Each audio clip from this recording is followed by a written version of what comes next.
Hi friends, అందరూ ఎలా ఉన్నారు? నేనైతే చాలా బాగున్నాను. ఈరోజు మీ ముందుకి బెండకాయ రెసిపీతో వచ్చేసాను. సో చూసారు కదా, ముందుగా ఈ విధంగా అయితే బెండకాయలు తరిగి పెట్టుకోవాలి. ఆ తర్వాత స్టవ్ వెలిగించి కడాయిని అయితే పెట్టుకోవాలి. చూసారు కదా, ప్యాన్ అయితే ఈ పెనంలో నేను కొంచెం పల్లీలు వేసుకుంటున్నాను.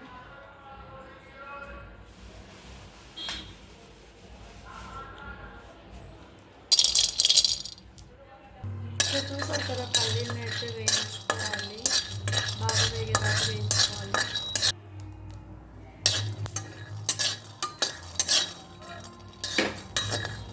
చూసారు కదా, పల్లీలు అయితే వేగిపోయినాయి. వీటిని ఒక ప్లేట్లోకి తీసుకుందాం.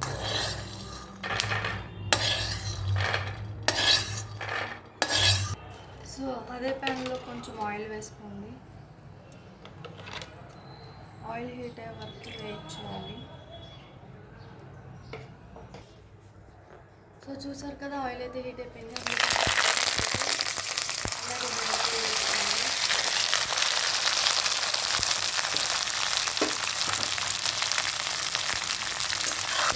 బాగా కలుపుకోండి.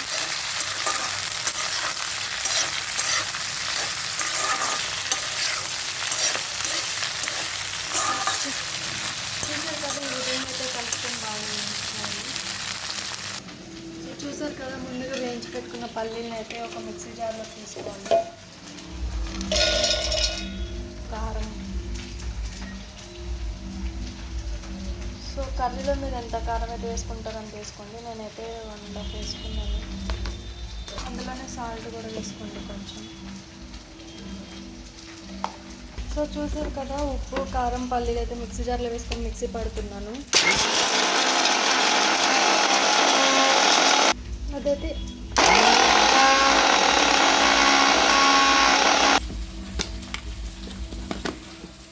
సో చూసారు కదా, ఈ విధంగా అయితే పౌడర్ చేసుకొని పక్కన పెట్టుకోవాలి.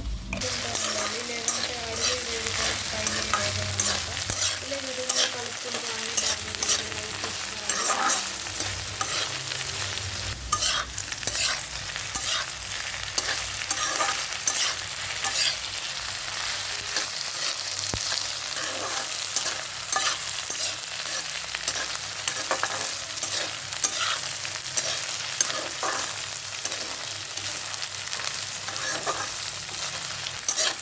చూసారు కదా,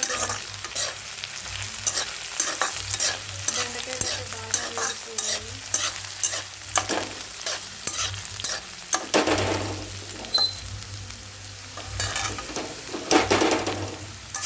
సో ఈ విధంగా వేయించుకున్నాక ముందుగా మిక్సీ పట్టి పెట్టుకున్న పౌడర్ని అయితే వేసుకోవాలి.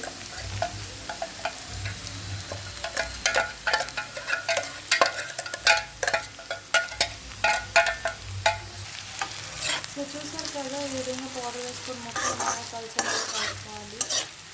ఉప్పు, కారం కొంచెం చూసుకొని సరిపోకపోతే వేసుకొని కలుపుకోండి. ఎందుకంటే ఆల్రెడీ పౌడర్లో వేసి మిక్సీ వేసుకున్నాం కాబట్టి పల్లీలు పాటు. బెండకాయ ఫ్రై అంటే అన్నంలో కలవదు, ఎందులోకైనా అనుకునే వాళ్ళకి ఇది ఒక రెసిపీ అనమాట. ఇదైతే అన్నంలోకి కలుస్తుంది, వేడి వేడి అన్నంలోకి చాలా బాగుంటుంది ఇలా పౌడర్ వేసుకొని కలుపుకుంటే. అలాగే ఫ్రై కూడా చాలా టేస్టీగా ఉంటుంది.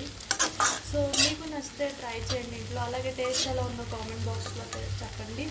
సో మరిన్ని వీడియోస్ కోసం మా TFCC లైవ్ ఛానల్ని లైక్ చేయండి, షేర్ చేయండి, సబ్స్క్రైబ్ చేసుకోండి. Thank you all.